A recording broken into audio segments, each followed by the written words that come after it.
chidama. Lekin siz aytasiz, qattiqdir chidab berish kerak. Qattiqdir. Oila bo'lish uchun chidash kerak. Как это так chidama? Mana qarang. Ikkita toshni oling, ikkita toshni bir-biriga qo'ying. Tekis tushadimi?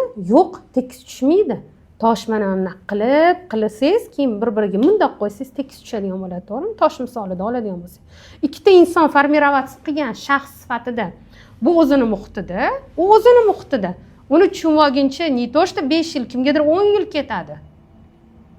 Qanaqa qilib chidamaslik mumkin? Sen oila bo'lishi uchun, yoningda jufti halol bo'lishi uchun, точно так же erkak tarafdan ham, ayol tarafidan ham o'zini o'sha aql jihatidan mudrost deydi. Mudri bo'lib, erkak qayerdadir past keladi, qayerdadir ayol past keladi. Без этого никак oila bo'lmaydi. Oila bo'lishi uchun o'sha aytganimdek ikkita toshni bir-biriga qo'ying, ikki xil joydan olib, bitta tekis tushmaydi hech qachon. Mana перетираться qilib tekis bo'ladi, bir-birini tushunadi. Hozir deydi, "Men shu gapimga buni jahli chiqadi" deydi.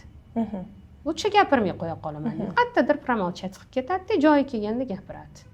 Bu chegaralarni qo'yishingizgacha ham vaqt ketadi. Chegaralaringizni не то что qo'yib borasiz, lekin u odamga korrektni anglatishingiz uchun, to'g'ri chiroyli anglatib berishingiz uchun vaqt kerak.